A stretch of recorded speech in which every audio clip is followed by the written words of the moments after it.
Dear students, today we are going to start a new and very important topic, dimensions of a physical quantity. Physical quantity ਬਾਰੇ ਅਸੀਂ already discuss ਕਰ ਲਿਆ ਕਿ ਜਿਹਨੂੰ ਅਸੀਂ measure ਕਰ ਸਕਦੇ ਹਾਂ. And you know there are 7 fundamental physical quantities. And all other quantities which are called derived physical quantities can be expressed in 7 fundamental quantities. 7 ਸਾਡੇ ਕੋਲ fundamental quantities ਨੇ. ਇਹ ਜਿਹੜੀਆਂ 7 fundamental quantities ਨੇ ਇਹਨਾਂ ਨੂੰ ਅਸੀਂ ਬੋਲਦੇ ਹਾਂ 7 dimensions of the physical world. ਕਿਹੜੀਆਂ mass, length, time, temperature, luminous intensity, quantity of substance ਤੇ ਇੱਕ ਸਾਡੇ ਕੋਲ electric current. ਇਹ ਜਿਹੜੇ 7 fundamental quantities ਨੇ they are called 7 dimensions of the physical world and they are expressed in square bracket. ਇਹਨਾਂ ਨੂੰ ਅਸੀਂ ਜਿਹੜਾ ਹੈ square bracket ਦੇ ਵਿੱਚ ਲਿਖਦੇ ਹਾਂ. For example, ਜੇ ਮੈਂ ਬੋਲਾਂ ਪਹਿਲੀ ਗੱਲ ਕਰੀਏ ਮਾਸ ਸਾਡਾ ਇੱਕ ਫੰਡਾਮੈਂਟਲ ਕੁਆਂਟੀਟੀ ਹੈ ਤੇ ਇਹਦੀ ਡਿਮੈਂਸ਼ਨ ਅਸੀਂ ਲਿਖਾਂਗੇ m ਨਾਲ ਇਹਨੂੰ ਅਸੀਂ ਜਿਹੜਾ ਹੈ ਸਕੁਅਰ ਬ੍ਰੈਕਟ ਦੇ ਵਿੱਚ ਬੰਦ ਕਰਾਂਗੇ. ਮਾਸ ਦੀ ਡਿਮੈਂਸ਼ਨ ਸਾਡੀ ਹੈ m.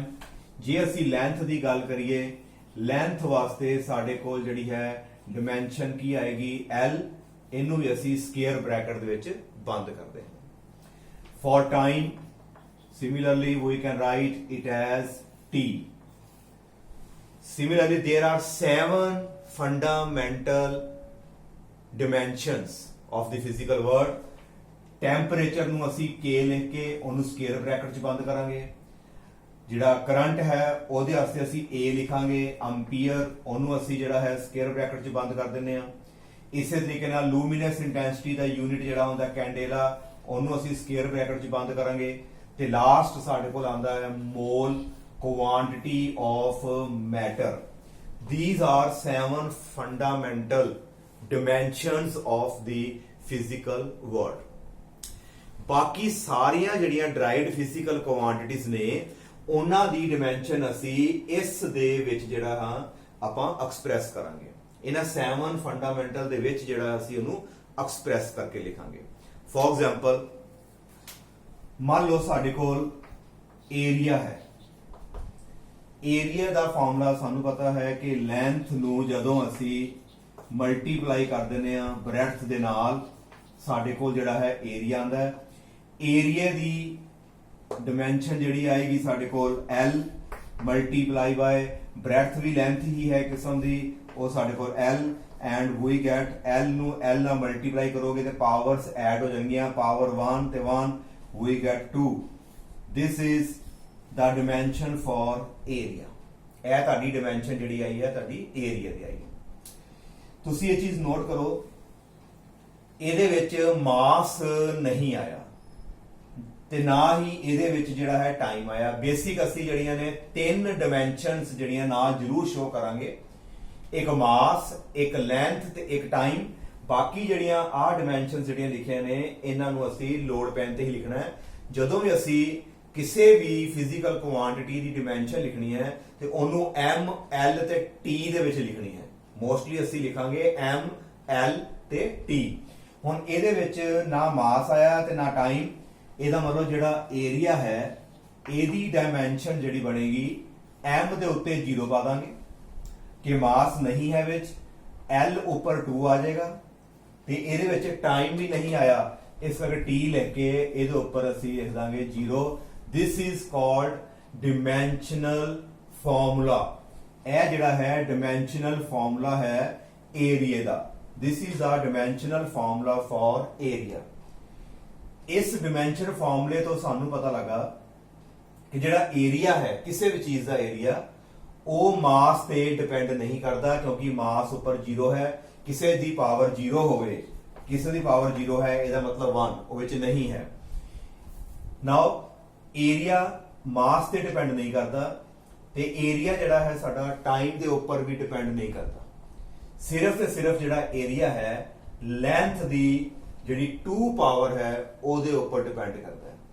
ਜਦੋਂ ਵੀ ਅਸੀਂ 10th ਕਲਾਸ ਵਿੱਚ ਪੜ੍ਹਿਆ ਅਸੀਂ ਯੂਨਿਟ ਲਿਖਦੇ ਰਹੇ ਹਾਂ, ਹੁਣ ਵੀ ਪੜਾਇਆ ਤੁਹਾਨੂੰ ਕਿ ਏਰੀਆ ਜਿਹੜਾ ਹੈ length into breadth metre into metre, metre square.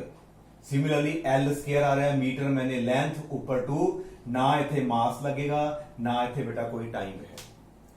इस ਅਸੀਂ बोलते हैं डिमेंशनल फॉर्मूला। ਤੇ ਇਹ ਪੂਰੀ ਇਕੁਏਸ਼ਨ ਜਿਹਦੇ ਵਿੱਚ ਪਤਾ ਲੱਗ ਰਿਹਾ ਕਿ ਇਹ ਡਿਮੈਂਸ਼ਨ ਫਾਰਮੂਲਾ ਏਰੀਆ ਦਾ ਹੈ। ਇੱਕ ਸਾਈਡ ਤੇ ਏਰੀਆ ਲਿਖਤਾ, ਅੱਗੇ ਇਕੁਅਲ, ਅੱਗੇ ਉਹਦਾ ਡਿਮੈਂਸ਼ਨ ਫਾਰਮੂਲਾ ਲਿਖਤਾ। This is called dimensional equation. This is called dimensional equation। हाँ जी बेटा क्लियर।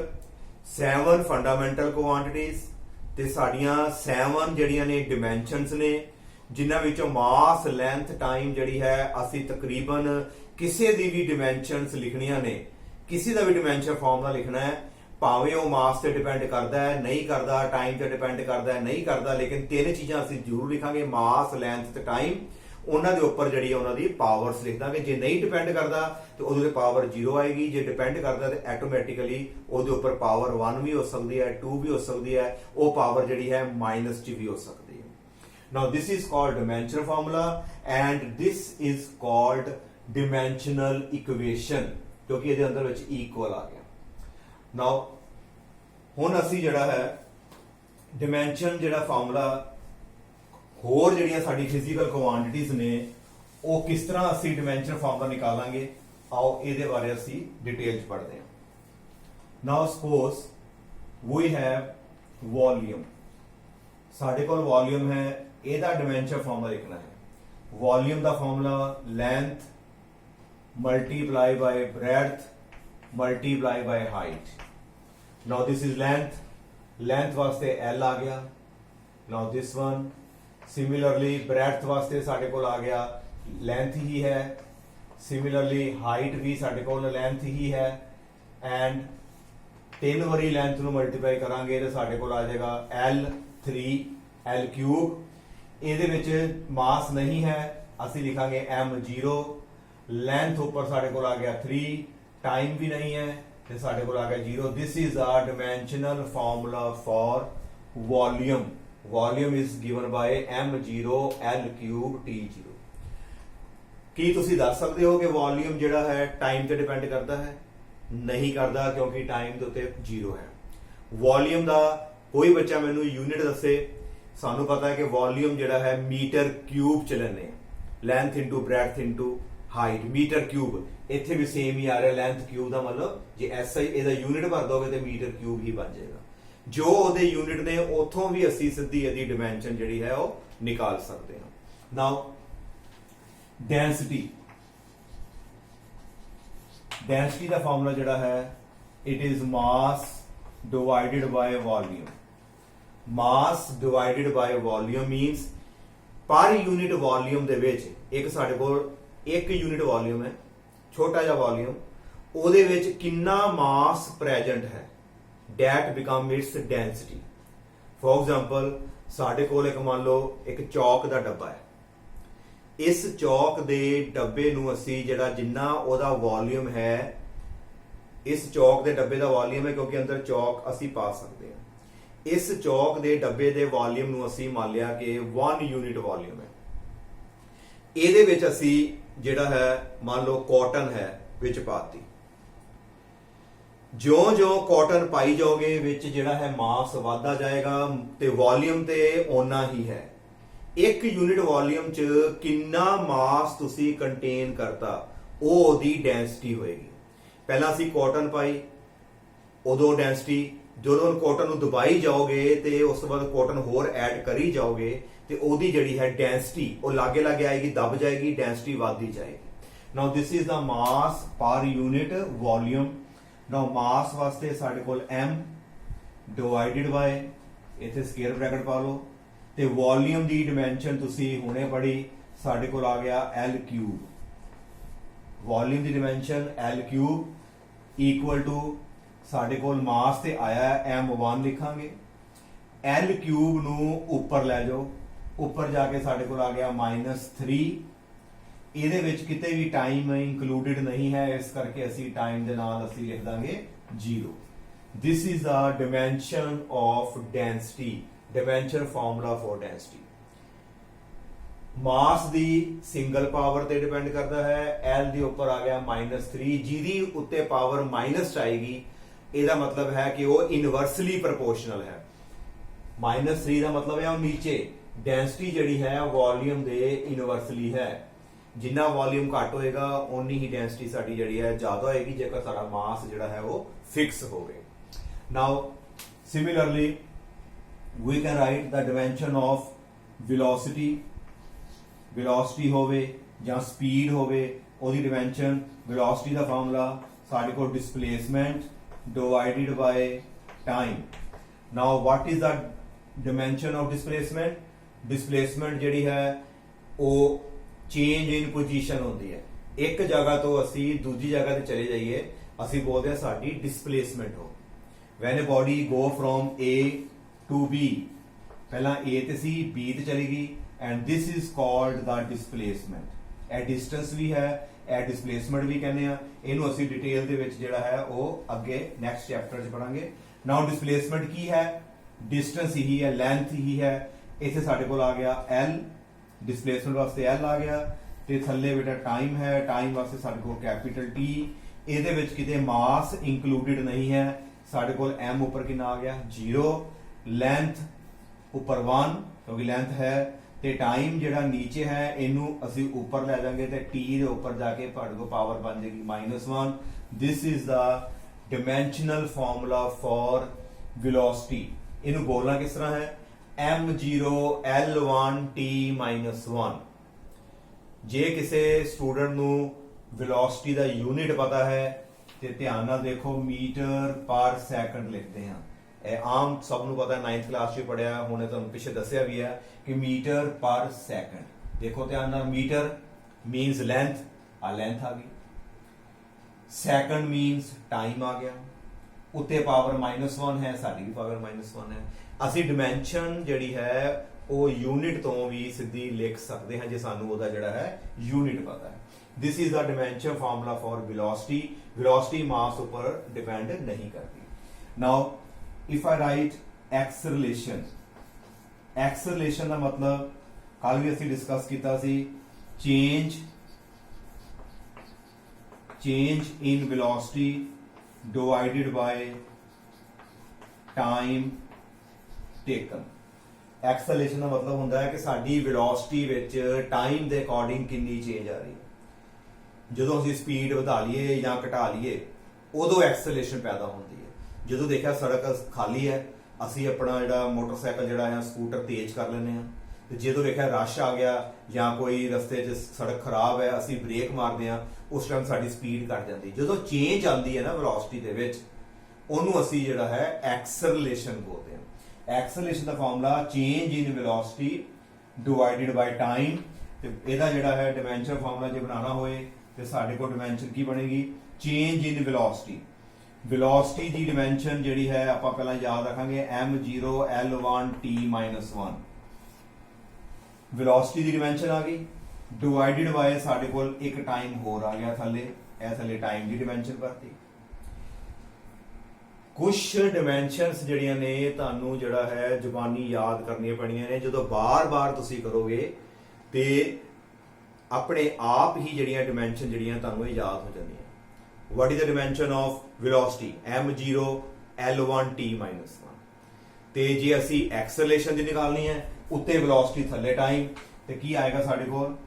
m ਤੇ 0 ਹੀ ਰਹੇਗਾ, l ਹੈ ਕਿਤੇ ਹੋਰ ਨਹੀਂ ਹੈ, L1 ਤੇ t ਜਿਹੜੀ ਪਾਵਰ ਜਦੋਂ ਉੱਪਰ ਆਏਗੀ, ਉੱਪਰ ਆ ਕੇ ਮਾਈਨਸ ਹੋ ਜਾਏਗੀ ਲਾਈਕ ਦਿਸ। ਉੱਪਰ ਆਲਰੇਡੀ -1 ਹੈ, ਇਹ ਵੀ ਪਾਵਰ ਉੱਪਰ ਆਏਗੀ ਮਲਟੀਪਲਾਈ t -1 ਤੇ ਪਾਵਰ ਐਡ ਹੋ ਜਾਣਗੀਆਂ, ਤੇ ਸਾਡੇ ਕੋਲ ਕਿੰਨੀ ਹੋ ਜਾਏਗੀ? t the power -2 and we get it is equal to m0 L1 t -2। This is the dimensional formula for acceleration। What is the dimensional formula for mass? Simple m। What is the dimensional formula for velocity?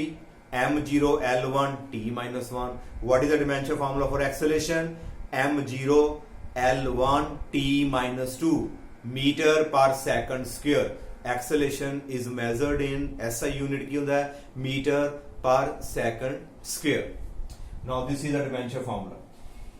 ਇਹਨਾਂ ਦੋਨਾਂ ਦੇ ਡਿਮੈਂਸ਼ਨ ਫਾਰਮੂਲੇ ਨੂੰ ਹਮੇਸ਼ਾ ਯਾਦ ਰੱਖਣਾ ਹੈ ਕਿਉਂਕਿ ਅਸੀਂ ਅਗਲੇ ਜਿਹੜੇ ਫਿਜ਼ੀਕਲ ਕੁਆਂਟੀਟੀ ਦੀ ਡਿਮੈਂਸ਼ਨ ਨਿਕਾਲਣੀ ਹੈ ਤੇ ਅਸੀਂ ਇਹਨਾਂ ਨੂੰ ਜਿਹੜਾ ਹੈ ਡਾਇਰੈਕਟ ਜਿਹੜਾ ਉਹਦੇ ਵਿੱਚ ਯੂਜ਼ ਕਰਾਂਗੇ। ਇਹਨਾਂ ਨੂੰ ਯਾਦ ਕਰ ਲਓ m0 L1 t minus 1, ਦੂਸਰੇ ਦਾ ਆ ਗਿਆ m0 L1 t minus 2. Now dimensional formula for force.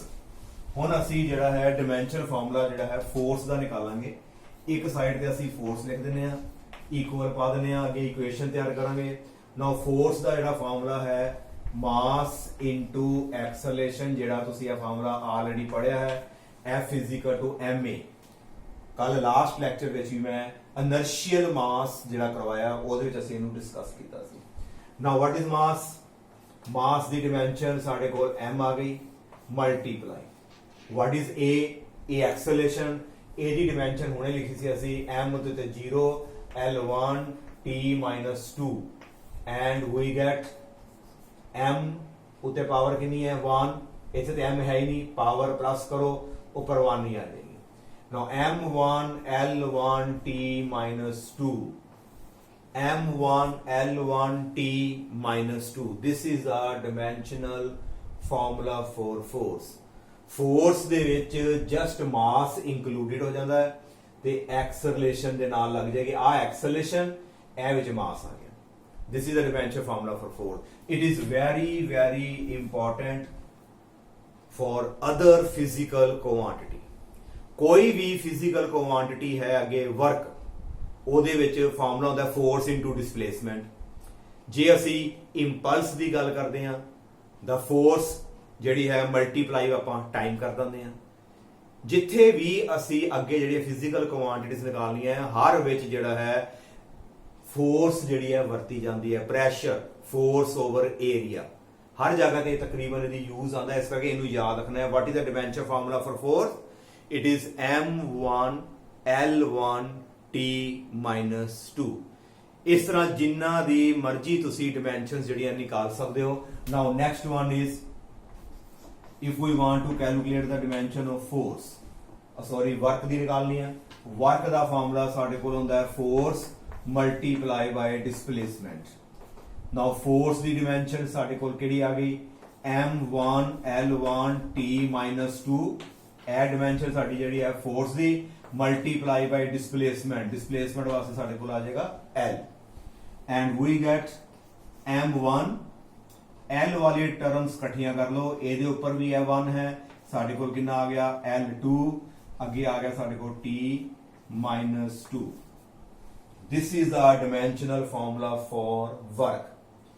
ਕਿਸੇ ਵੀ ਫਿਜ਼ੀਕਲ ਕੁਆਂਟੀਟੀ ਦੀ ਡਿਮੈਂਸ਼ਨ ਅਸੀਂ ਲਿਖ ਸਕਦੇ ਹਾਂ provided we know its formula। ਉਹਦਾ ਫਾਰਮੂਲਾ ਸਾਨੂੰ ਪਤਾ ਹੋਣਾ ਚਾਹੀਦਾ ਹੈ।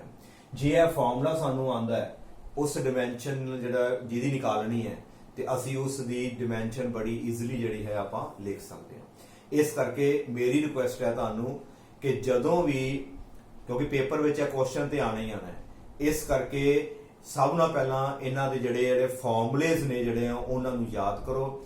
ਕਈ ਵਾਰੀ ਅਸੀਂ ਸੋਚਦੇ ਹਾਂ ਵੀ ਇਹ ਫਿਜ਼ੀਕਲ ਕੁਆਂਟੀਟੀ ਆ ਗਿਆ, ਅਸੀਂ ਇਹਦੇ ਬਾਰੇ ਹਜੇ ਪੜ੍ਹਿਆ ਨਹੀਂ, ਕਿਉਂਕਿ ਇਹ ਸਾਰੀਆਂ ਫਿਜ਼ੀਕਲ ਕੁਆਂਟੀਟੀ ਜਿਹੜੀਆਂ ਨੈਕਸਟ ਚੈਪਟਰ ਵਿੱਚ ਆਪਣੇ ਆਪ ਆਈ ਜਾਣਗੀਆਂ। ਕੁਝ ਪਲੱਸ 2 ਚ ਹੈਗੀਆਂ, ਕੁਝ ਪਲੱਸ 1 ਚ ਹੈ। ਪਰ ਜਦੋਂ ਅਸੀਂ ਕਿਸੇ ਦੀ ਡਿਮੈਂਸ਼ਨ ਲਿਖਣੀ ਹੈ ਜਾਂ ਇਹਦੀ ਡਿਮੈਂਸ਼ਨ ਦੀ ਅਸੀਂ ਇਹਦੇ ਐਪਲੀਕੇਸ਼ਨਸ ਕਰਨੀ ਹੈ, ਨਿਊਮੈਰੀਕਲ ਨਿਕਾਲਨੇ ਆ, ਉੱਥੇ ਸਾਨੂੰ ਜਿਹੜਾ ਹੈ ਇਹਨਾਂ ਦੀ ਯੂਜ਼ ਜਿਹੜਾ ਹੈ ਕਰਨਾ ਪਏਗਾ। ਇਸ ਕਰਕੇ ਸਾਨੂੰ ਜਿਹੜੀ ਹੈ ਇਹਨਾਂ ਦੀ ਡਿਮੈਂਸ਼ਨ ਯਾਦ ਵੀ ਕਰਨੀਆਂ ਪੈਣੀਆਂ ਨੇ ਤੇ ਸਾਨੂੰ ਜਿਹੜਾ ਹੈ ਸਾਨੂੰ ਡਿਮੈਂਸ਼ਨ ਜਿਹੜੀਆਂ ਨੇ ਨਿਕਾਲਣੀਆਂ ਵੀ ਆਉਣੀਆਂ ਚਾਹੀਦੀਆਂ ਨੇ। ਪਰ ਮੇਨ ਜਿਹੜਾ ਹੈ ਇਹ ਫਾਰਮੂਲੇ ਨੂੰ ਬਿਲਕੁਲ ਤੁਸੀਂ ਜਿਹੜਾ ਹੈ ਉਹ ਯਾਦ ਰੱਖਣਾ ਹੈ। ਨਾਓ ਡਿਮੈਂਸ਼ਨਲ ਫਾਰਮੂਲਾ ਫॉर ਵਰਕ ਹੋ ਗਿਆ। ਉਸ ਤੋਂ ਬਾਅਦ ਅਸੀਂ ਜਿਹੜਾ ਹੈ એનર્ਜੀ ਦਾ ਡਿਮੈਂਸ਼ਨ ਫਾਰਮੂਲਾ ਲਿਖਦੇ ਹਾਂ। Now what is energy? capacity to do work is called energy। ਸਾਡੀ ਕੰਮ ਕਰਨ ਦੀ ਜਿਹੜੀ ਕਪੈਸਿਟੀ ਹੈ ਉਸ ਨੂੰ ਅਸੀਂ ਜਿਹੜਾ ਹੈ એનર્ਜੀ ਕਹਿੰਦੇ ਹਾਂ। The capacity to do work is called energy. ਤੇ ਜੇ ਸਾਡੇ ਕੰਮ ਕਰਨ ਦੀ ਕਪੈਸਿਟੀ ਨੂੰ ਹੀ એનર્ਜੀ ਕਹਿਣਾ ਹੈ, ਇਹਦਾ ਮਤਲਬ એનર્ਜੀ ਦੀ ਡਿਮੈਂਸ਼ਨ ਜਿਹੜੀ ਹੈ ਵਰਕ ਦੇ ਇਕੁਅਲ ਹੀ ਹੈ, because energy is the capacity to do work and its dimension is also equal to m1 l2 t minus 2। same dimension work वाली, जिथे भी एनर्जी निकालनी है पहला सानू वर्क करना पड़ेगा। so dimension of energy and work will be the same। एक असी प्रॉपर्टी पढ़ी सी SI सिस्टम दे विच कि SI सिस्टम जिहड़ा है साडा रैशनल सिस्टम है। ਉਹਦੇ ਵਿੱਚ मैं ਤੁਹਾਨੂੰ ਦੱਸਿਆ ਸੀ कि ਜਿਹੜੀ ਮਰਜ਼ੀ ਫਿਜ਼ੀਕਲ ਕੁਆਂਟੀਟੀ ਹੋਵੇ, ਉਹਦੀ ਜਿਹੜੀ ਮਰਜ਼ੀ ਅੱਗੇ ਟਾਈਪਸ ਹੋਣ, ਸਾਰਿਆਂ ਵਾਸਤੇ ਜਿਹੜਾ ਯੂਨਿਟ ਹੈ ਉਹ ਸੇਮ ਹੀ ਰਹੇਗਾ। ਜੇ ਯੂਨਿਟ ਸੇਮ ਹੈ ਤੇ ਉਹਦੀ ਇਹਦਾ ਮਤਲਬ ਡਿਮੈਂਸ਼ਨ ਵੀ ਤੁਹਾਡੀਆਂ ਸੇਮ ਰਹਿਣਗੀਆਂ। ਜੇ ਮੈਂ એનર્ਜੀ ਇਹਦੀ ਜਗ੍ਹਾ ਤੇ ਮੈਂ ਕਾਈਨੈਟਿਕ એનર્ਜੀ ਦੀ ਗੱਲ ਕਰਾਂ, ਭਾਵੇਂ ਮੈਂ ਪੋਟੈਂਸ਼ੀਅਲ એનર્ਜੀ ਦੀ ਗੱਲ ਕਰਾਂ, ਭਾਵੇਂ ਅਸੀਂ ਜਿਹੜਾ ਹੈ ਇਲੈਕਟ੍ਰਿਕ એનર્ਜੀ ਦੀ ਗੱਲ ਕਰੀਏ, ਜਿਸ ਮਰਜ਼ੀ એનર્ਜੀ ਦੀ ਗੱਲ ਕਰੋ, ਸਾਰਿਆਂ ਵਾਸਤੇ ਜਿਹੜੀ ਹੈ ਉਹ ਡਿਮੈਂਸ਼ਨ ਜਿਹੜੀ ਹੈ ਉਹ ਬਿਲਕੁਲ सेम आएगी। Now next we will discuss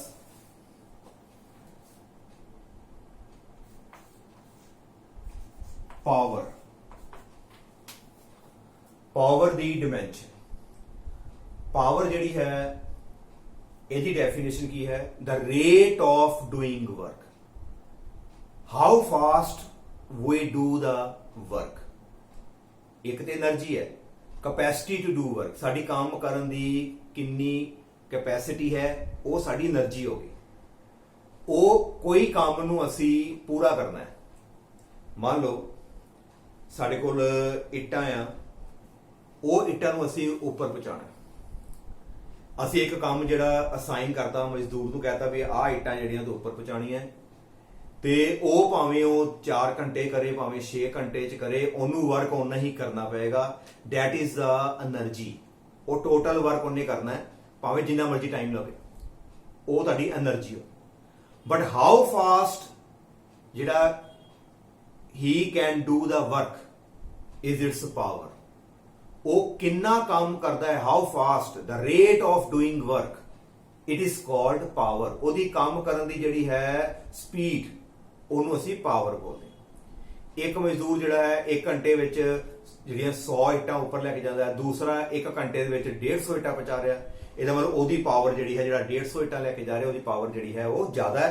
ਪਰ ਉਹਨੇ 600 ਇੱਟਾਂ ਲੈ ਕੇ ਜਾਣੀਆਂ, ਉਹਨੇ ਵੀ 600 ਜਾਣੀਆਂ, ਕੰਮ ਦੋਨਾਂ ਨੇ ਬਰਾਬਰ ਦਾ ਕੀਤਾ, ਬਟ ਉਹਦੀ ਜਿਹੜੀ ਪਾਵਰ ਹੈ ਉਹ ਜ਼ਿਆਦਾ ਹੈ। ਇਹਦਾ ਮਤਲਬ rate of doing work, how fast the work can be done। this is the formula, the work divided by ਅਸੀਂ ਲਿਖਾਂਗੇ ਥੱਲੇ time। ਪਾਵਰ ਦਾ ਜਿਹੜਾ ਫਾਰਮੂਲਾ ਆਏਗਾ, ਵਰਕ ਨੂੰ ਅਸੀਂ ਟਾਈਮ ਦੇ ਨਾਲ ਥੱਲੇ ਡਿਵਾਈਡ ਕਰਾਂਗੇ। the rate of doing work, work ਦੀ ਡਿਮੈਂਸ਼ਨ ਅਸੀਂ ਜਿਹੜੀ ਪੜ੍ਹੀ ਸੀ, ਇਹ ਤੁਹਾਡੀ ਫੋਰਸ ਦੀ ਹੈ। ਵਰਕ ਦੀ ਡਿਮੈਂਸ਼ਨ ਸਾਡੇ ਕੋਲ m1 l2 t minus 2। ਜੇਕਰ ਸਾਨੂੰ ਵਰਕ ਦੀ ਡਿਮੈਂਸ਼ਨ ਨਹੀਂ ਜ਼ੁਬਾਨੀ ਯਾਦ ਤੇ ਵਰਕ ਦਾ ਫਾਰਮੂਲਾ ਲਿਖ ਲੈਣਾ, ਫੋਰਸ ਇਨਟੂ ਡਿਸਪਲੇਸਮੈਂਟ ਡਿਵਾਈਡਡ ਬਾय ਸਾਡੇ ਕੋਲ ਆ ਜਾਏਗਾ ਟਾਈਮ। ਇੱਥੇ ਤੁਸੀਂ ਫੋਰਸ ਦੀ ਲਿਖ ਦੇਣਾ, ਇੱਥੇ ਡਿਸਪਲੇਸਮੈਂਟ ਦੀ ਡਿਮੈਂਸ਼ਨ ਭਰ ਦਿਓ, ਇੱਥੇ ਟਾਈਮ ਦੀ। ਤੇ ਫੋਰਸ ਦੀ m1 l1 t minus 2 ਤੇ ਡਿਸਪਲੇਸਮੈਂਟ ਦੀ l2 ਆ ਜਾਏਗੀ, ਤੇ ਡਿਵਾਈਡਡ ਬਾय ਤੁਹਾਡੇ ਕੋਲ ਜਿਹੜਾ ਹੈ ਟਾਈਮ ਵਾਸਤੇ ਆ ਜਾਏਗਾ t, ਤੇ t ਨੂੰ ਅਸੀਂ ਉੱਪਰ ਲੈ ਕੇ ਜਾਵਾਂਗੇ, ਸਾਡੇ ਕੋਲ ਆ ਗਿਆ m1, ਅੱਗੇ ਆ ਗਿਆ l2, ਤੇ t ਉੱਪਰ ਜਾ ਕੇ ਮਾਈਨਸ ਹੋ ਜਾਏਗਾ ਤੇ we will get -3। this is the dimensional formula for power। ਇਹ dimensional formula ਤੁਹਾਡਾ ਹੈਗਾ power the. now there is one more physical quantity, it is very easy to write the dimension। ਤੁਸੀਂ ਆਪ ਕਰ ਸਕਦੇ ਹੋ, 1-2 ਵਾਰੀ ਤੁਸੀਂ ਪ੍ਰੈਕਟਿਸ ਕਰੋਗੇ ਤੁਹਾਨੂੰ ਲੱਗੇਗਾ ਇਸ ਤੋਂ ਸੌਖਾ ਹੋਰ ਕੁਝ ਵੀ ਨਹੀਂ। now linear momentum, linear momentum ਦੀ ਅਸੀਂ ਡਿਮੈਂਸ਼ਨ ਲਿਖਣੀ ਹੈ। Momentum, quantity of motion contained in any body, ਕਿਸੇ ਬੋਡੀ ਦੇ ਵਿੱਚ ਮੋਸ਼ਨ ਦੀ ਕਿੰਨੀ ਕੁ ਮਾਤਰਾ ਹੈ, that is called momentum. Momentum जिहड़ा है बॉडी दे मास दे उत्ते डिपेंड करता है, बॉडी दी स्पीड दे उत्ते, वेलोसिटी दे उत्ते भी डिपेंड करता है। जेकर एक साइकिल आ रहा तुहाडे वल, ओदी स्पीड 10 मीटर पर सैकेंड है, उधर एक ट्रक भी आ रहा, ओदी भी स्पीड मान लो 10 मीटर पर सैकेंड है, पर किन्नू तुसी रोक सकते जे? असी साइकिल नू रोक सकते। ट्रक का मास ज्यादा है, जे मास ज्यादा है उहदे च क्वांटिटी ऑफ मोशन भी जिहड़ी है ज्यादा कंटेन हो जाती है, उन्होंने रोकना बहुत ही डिफिकल्ट है।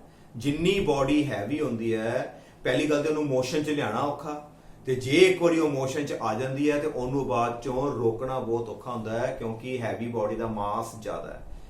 मोमेंटम जिहड़ा है वो डिपेंड करता है मास ते वेलोसिटी ते। It is a quantity of motion contained in any body. Now mass multiply by, इन्हें पूरा लिख देंगे, मास नू असी मल्टीप्लाई करना है वेलोसिटी दे नाल। दिस इज आवर डिमेंड formula for linear momentum.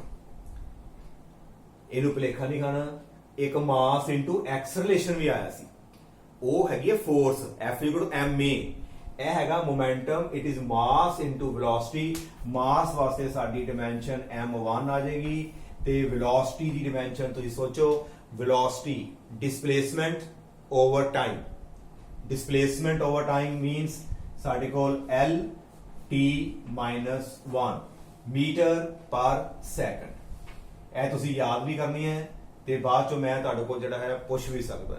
Now it is m1, इत्थे साडे कोल आ जाएगा L1, जिदों ते नहीं पावर पाई उसका मतलब है 1, ते अगे आ गया T -1। This is the dimension formula for linear momentum.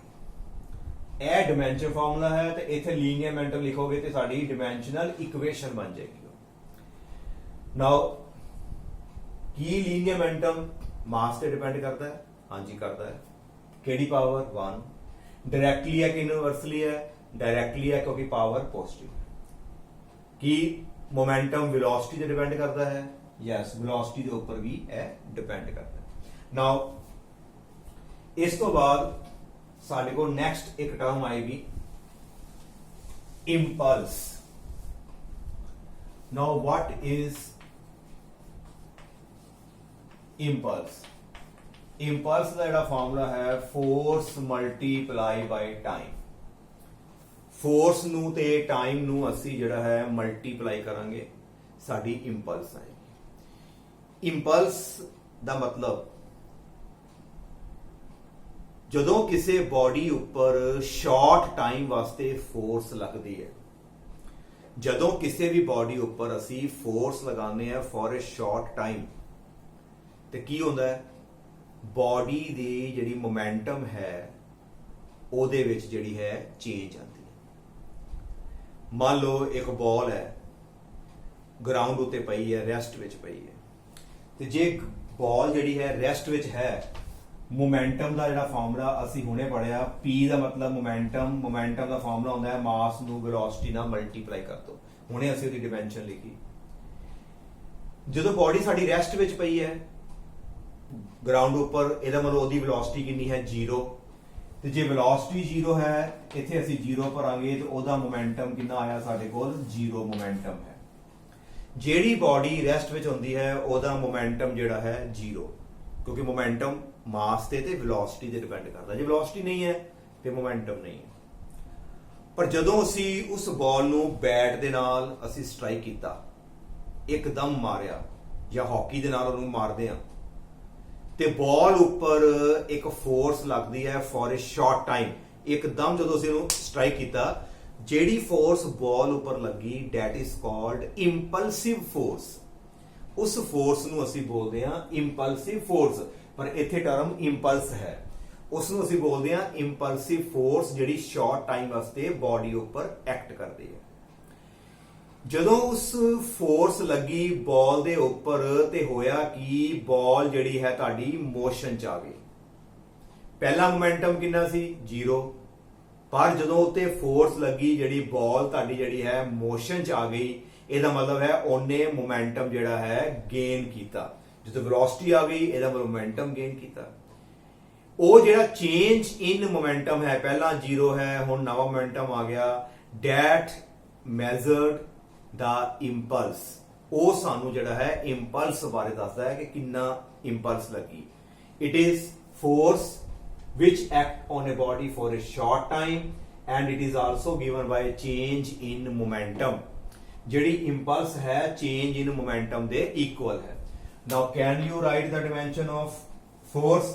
ਜੇ ਕਿਸੇ ਨੂੰ ਯਾਦ ਹੋਵੇ ਅਸੀਂ ਡਾਇਰੈਕਟ ਲਿਖ ਸਕਦੇ ਹਾਂ, ਜੇ ਨਹੀਂ ਯਾਦ ਤੇ ਫੋਰਸ ਦੀ ਜਗ੍ਹਾ ਤੇ ਪਹਿਲਾਂ ਮਾਸ ਮਲਟੀਪਲਾਈ ਬਾਏ ਸਾਡੇ ਕੋਲ ਐਕਸਲਰੇਸ਼ਨ ਮਲਟੀਪਲਾਈ ਬਾਏ ਸਾਡੇ ਕੋਲ ਅੱਗੇ ਆ ਗਿਆ ਟਾਈਮ, ਮਾਸ ਵਾਸਤੇ m ਆ ਗਿਆ, ਉਸ ਤੋਂ ਬਾਅਦ ਮਲਟੀਪਲਾਈ ਐਕਸਲਰੇਸ਼ਨ ਵਾਸਤੇ L1t-2 ਤੇ ਮਲਟੀਪਲਾਈ ਅੱਗੇ ਆ ਗਿਆ t। ਇਹ ਇਹਨਾਂ ਦੀ ਇਕੱਲੇ ਦੀ ਅਸੀਂ ਜਿਹੜੀ ਹੈ ਡਾਇਮੈਂਸ਼ਨ ਭਰਤੀ। ਹੁਣ ਇਕੱਠੇ ਕਰ ਲਓ, m ਹੋਰ ਹੈਗਾ ਕਿਤੇ ਨਹੀਂ, m ਉੱਪਰ 1, l ਹੋਰ ਨਹੀਂ ਹੈਗਾ, l ਉੱਪਰ 1 ਤੇ t ਉੱਪਰ ਕਿੰਨਾ ਆਏਗਾ, ਇੱਥੇ ਪਾਵਰ 1 ਹੈ, ਪਾਵਰ ਨੂੰ ਪਲੱਸ ਕਰਨਾ ਹੈ, -2 + 1, ਇਹ ਸਾਡੇ ਕੋਲ ਰਹਿ ਗਿਆ t ਦੇ ਉੱਪਰ ਰਹਿ ਗਈ -1। This is our dimensional formula for impulse m1 l1 t-1। बेटा ਹੁਣੇ ਅਸੀਂ ਪੜ੍ਹੀ ਮੋਮੈਂਟਮ ਦੀ ਡਾਇਮੈਂਸ਼ਨ। ਮੋਮੈਂਟਮ ਦੀ ਡਾਇਮੈਂਸ਼ਨ ਸੀਗੀ ਮਾਸ ਇਨਟੂ ਵੈਲੋਸਿਟੀ, ਮਾਸ ਵਾਸਤੇ m1, ਵੈਲੋਸਿਟੀ ਸਾਨੂੰ ਪਤਾ ਹੀ ਹੈ l1 t-1। ਅਰੇ ਇਹ ਡਾਇਮੈਂਸ਼ਨ ਬਿਲਕੁਲ ਸੇਮ ਆਈ। ਇਹਦਾ ਮਤਲਬ ਦੋ ਫਿਜ਼ੀਕਲ ਕੁਆਂਟੀਟੀਜ਼ ਦੀਆਂ ਜਿਹੜੀਆਂ ਡਾਇਮੈਂਸ਼ਨ ਕਈ ਵਾਰੀ ਸੇਮ ਵੀ ਆ ਜਾਂਦੀਆਂ ਤੇ ਸਾਨੂੰ ਲੱਭਣਾ ਪਏਗਾ, ਯਾਦ ਵੀ ਰੱਖਣਾ ਪਏਗਾ। ਕੁਐਸਚਨ ਵੀ ਆਂਦਾ ਹੈ, write any two physical quantities ਜਿਨ੍ਹਾਂ ਦੀ ਡਾਇਮੈਂਸ਼ਨਸ ਜਿਹੜੀਆਂ ਨੇ ਉਹ ਸੇਮ ਨੇ। ਉਹ ਕਿਹੜੀ ਆ ਗਈ, ਇੱਕ ਤੇ ਇੰਪਲਸ ਤੇ ਦੂਸਰੀ ਆ ਗਈ ਮੋਮੈਂਟਮ। ਜੇ ਡਾਇਮੈਂਸ਼ਨ ਸੇਮ ਨੇ ਤਦੇ ਮੈਂ ਤੁਹਾਨੂੰ ਬੋਲ ਰਿਹਾ ਸੀ ਕਿ ਜਿਹੜਾ ਇੰਪਲਸ ਹੈ it is just equal to change in momentum. Momentum ਦੇ ਵਿੱਚ ਜਿਹੜੀ ਚੇਂਜ ਹੈ ਉਹਦੇ ਇਕੁਅਲ ਹੈ ਕਿਉਂਕਿ ਦੋਨਾਂ ਦੀ ਡਾਇਮੈਂਸ਼ਨ ਸੇਮ ਹੈ। Give any example where two physical quantity have the same dimension, you can write momentum, linear momentum and impulse both have same dimension। ਅਸੀਂ ਹੁਣ ਜਿੰਨੀਆਂ ਵੀ ਡਾਇਮੈਂਸ਼ਨਸ ਲਿਖਦੇ ਪਏ ਨੇ ਹੋਰ ਵੀ ਆਪਾਂ ਡਿਸਕਸ ਕਰਾਂਗੇ। ਇੱਕ ਚੀਜ਼ ਅਸੀਂ ਨੋਟ ਕਰਨੀ ਹੈ ਕਿ ਜਿਹੜੀ ਡਾਇਮੈਂਸ਼ਨ ਹੈ ਫਿਜ਼ੀਕਲ ਕੁਆਂਟੀਟੀ ਦੀ ਲਿਖਦੇ ਆਪਾਂ, ਸਾਨੂੰ ਕਈ ਫਿਜ਼ੀਕਲ ਕੁਆਂਟੀਟੀ ਐਸੀਆਂ ਲੱਭਣਗੀਆਂ ਜਿਨ੍ਹਾਂ ਦੀ ਕੋਈ ਡਾਇਮੈਂਸ਼ਨ ਹੈ ਹੀ ਨਹੀਂ। For example angle the